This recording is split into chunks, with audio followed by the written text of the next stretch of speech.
Hi Taurus, welcome. Tingnan natin kung ano yung parating sa iyo ngayong Hunyo. Be open-minded po, hindi po halos lahat makaresonate, kaya piliin nyo na lamang. And thank you nga po pala sa mga nag-subscribe, lalo na sa mga bumabalik. Marami pong salamat. Give me the message. Meron ka ditong 7 of Swords and 10 of Pentacles. Give me the message for Taurus. Nakikita ko dito, no? Meron ditong kasaganahan naghihintay sa'yo. Kumbaga, lahat ng mga pagod, pinaghirapan mo ay nagkakaroon na dito ng magandang resulta. And then, nakikita ko dito yung paglago, pag-ani ng tagumpay. Ito yung naghihintay sa'yo. Then, nakikita ko rin dito marami kang pagsubok na kinaharap yan. Marami kang pagsubok na kinaharap. Pero ganun pa man, nakikita ko dito na naalisan mo to, okay? Ito na yung nakikita ko. Then, nakikita ko rin dito, no, yung iba sa inyo nag-healing, or kung ikaw man ay nakakaranas dito ng mga pagsubok, hiwalayan, or pwede rin sabihin na broken-hearted ka, nakikita ko dito yung healing na nagaganap sa'yo. Napipil ko din dito yung iba sa inyo, kung nakakaramdam ka ng sakit, nakikita ko dito na makakaraos ka na ng paunti-unti. Ayan, kumbaga, nasa healing process ka. Ayan, ito lang yung nakikita ko. Then, nakikita ko rin dito yung iba sa inyo, kinakat mo na yung mga tao na hindi maganda para sa'yo, yung may pagka-toxic, yung iniiwasan mo na to hanggat maaari. Ito na yung nakikita ko. Nakatuon ka ngayon sa mga pagbabago, sa positibo, ayan, judgments. So, nakikita ko rin dito, no, yung iba sa inyo, nagiging kang mabusisi sa paghuhusga sa isang tao, or pwede rin sabihin, nagiging ka ng maingat. Ito lang yung nakikita ko. Hindi ka basta-basta naghuhusga ng wala kang pinanghahawakang ebidensya, yung ganun ba? Ito lang yung nafe-feel ko sa'yo. Kumbaga, nagiging kang maingat sa mga desisyon or sa mga sasabihin mo. Ayan, ito lang yung nakikita ko. Kasi nakikita ko dito na nakaranas ka ng kabiguan, kaya hindi mo hinuhusgan ang bawat tao dahil nararamdaman mo na ang bawat tao ay may kanya-kanyang kinakaharap na pagsubok, kaya hindi ka namimintas or hindi ka nanghuhusga maging sa itsura or sa kalagayan ng isang tao. Ayan, nagiging kang matalino sa pagpapasya or sa mga ginagawa mo. 3 of Wands. So nakikita ko rin dito, yung iba sa inyo may travel, may pag-alis. Kung ikaw man ay nagbabalak mga ibang bansa or umuwi, kung nasa ibang bansa ka, nakikita ko dito, nag-iintay ka ng matapos yung kontrata mo, or pwede rin sabihin, nag-iintay ka din ditong magkaroon ng flight, okay, tawag, call sa ina-applyan mo, yung iba naman sa inyo, no? Then, nakikita ko dito yung travel na palapit sa'yo. Ayan, give me the message, yun pa yung mensahe.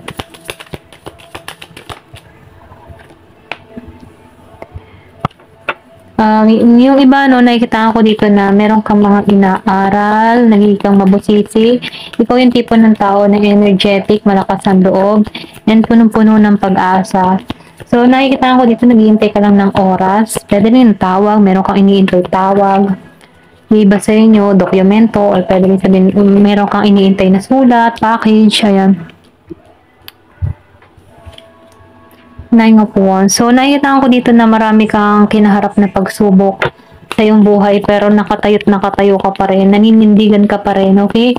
Kumbaga, minsan naaalala mo yung mga pagsubok na ito, and then nakikita ko dito na proud ka sa sarili mo kasi nalampasan mo to, okay? Ito na yung nakikita ko. 8 of Swords. So, nakikita ko dito na inaalisan mo na yung mga masasakit na karanasan mo, okay? Nakatuon ka sa pagbabago, sa healing mo, andun ka nakatuon. Ito lang yung nafe-feel ko sa'yo.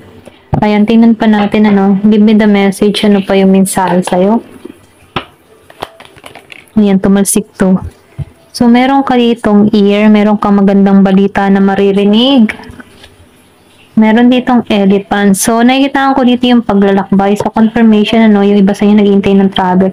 Ayan, meron kang paglalakbay na gagampanan na kung saan masusubukan ang mental at physical mo. Siyempre, kaya mental at physical, malalayo ka sa mga mahal mo sa buhay dito. Kung ikaw man ay nagbabalak mga ibang bansa, masusubukan dito yung katatagan mo. Pero ganun pa man, nakikita ko dito na itong paglalakbay mong ito ay maghahatid sa'yo ng katalinuhan. Kumbaga, magiging kang matalino sa mga desisyon na kinakaharap mo, magiging kang matalino sa mga gagawin mo. Ayan, ito lang yung nakikita ko sa'yo. Give me the message. Then, meron ditong close. So, be careful ha, mag-ingat ka pa rin. Kasi, nakikita ko dito na huwag kang susugal hanggat hindi mo nalalaman kung ano yung pupuntahan mo. Kumbaga, no, meron travel, pero siguraduhin mo yung pupuntahan mo is safe. Ayan, ito lang yung mensahe. Give me the message. Ano pa yung mensahe sa'yo?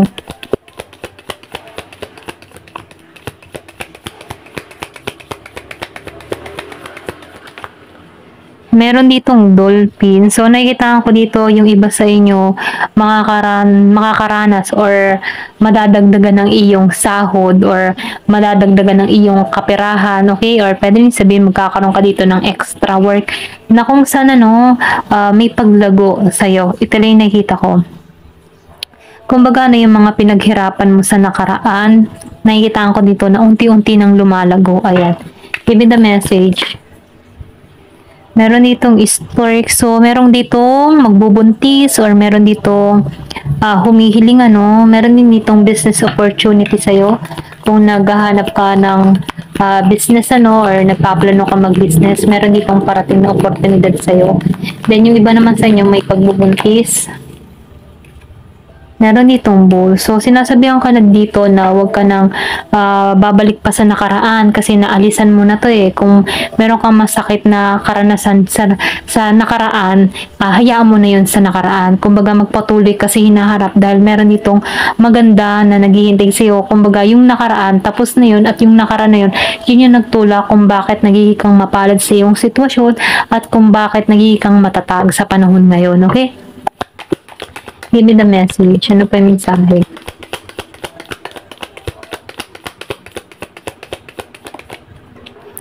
Meron ka dito na turkey. So, meron ditong tao na kumikilos ng katangahan. So, ingat ka sa mga information na bibitawan mo.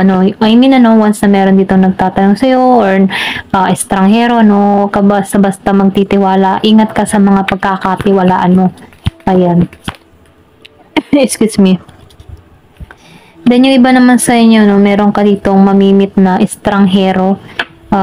Nakikita ko dito, meron kaibahan sa inyo, foreigner dito, nasa ibang bansa, meron kayong kaibahan sa kultura, sa lingwahe.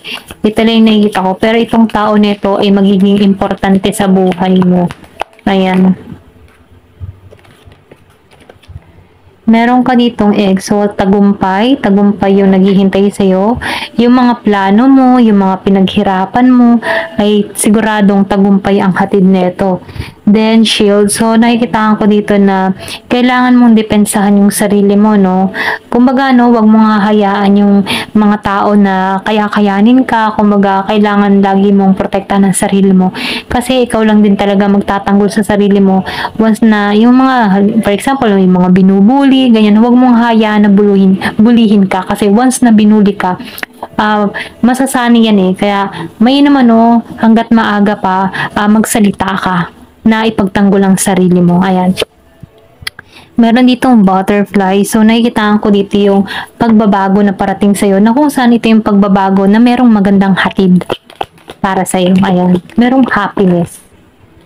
Wall. So, nakikita ko dito yung iba naman sa inyo nakaranas ka ng misunderstanding sa kapartner mo, sa katrabaho mo, okay? Pero ganun pa man nakikita ko dito na temporary lang yan.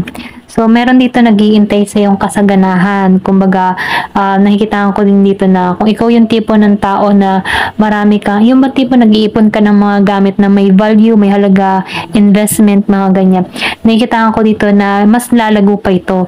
And then, nakikita ko naman yung iba sa inyo, nagkakaroon ng spiritual growth or paglago, lumalago ka na kumbaga nauunawaan mo na yung spiritual or nauunawaan mo na yung sitwasyon or pwede rin sabihin ikaw yung tipo ng tao na madasalin o kaya nakakonek ka kay God. Ayan.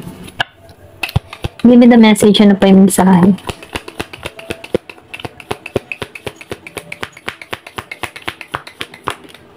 Meron ditong base. So, yung iba naman sa inyo, meron ka ditong secret admirer. Meron ditong tao na may lihim na pagtingin sa'yo. Ayan, ito na yung nakikita ko. Merong masaya tong tao na to once na nakikita ka, nasisilayan ka. Okay? Pamasid-masid lang to. Kung meron ka mang nahuhuli na tao na pag tinignan mo biglang paling sa ibang ang direksyon, ano, pero ramdam mo nakatingin sa'yo, ay siya na yun. Ayan, meron ditong perks. So, spiritual development naman yung nangyayari. Nagkakaroon ka na dito ng kaliwanagan, nagiging aware ka na sa mga bagay-bagay, sa mga sasabihin mo, kung nakakasakit ka ba sa iyong kapwa, mga ganun. And then, nakikitaan ko dito na may pangunawa ka na. Ayan. Hindi ka basta-basta nagbibitaw ng salita na hindi mo na pinag-iisipan. Kumbaga, nagiging kang maingat kasi alam mo na baka mamaya makasakit ka, ganun. Kaya nagiging kang maingat sa mga sinasabi or binibitawan mong salita. Ayan.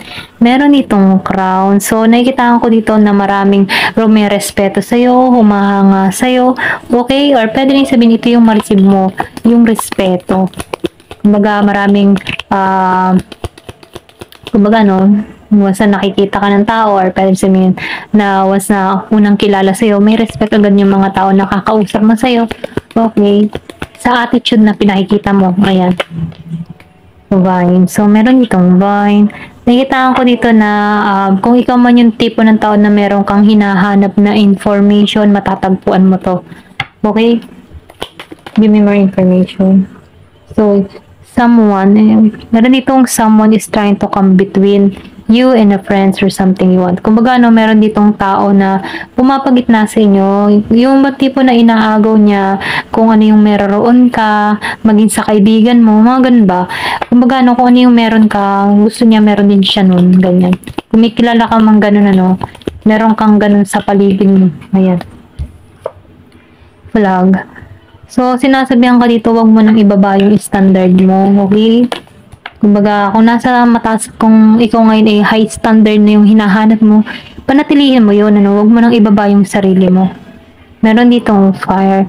So, nakikita ko dito na meron ditong passionate, love, and then nakikita ko rin dito strong emotion. Meron ka ditong tao na meron kang masidhing nararamdaman sa tao nito. Kumbaga, punong-puno yung pagmamahal mo.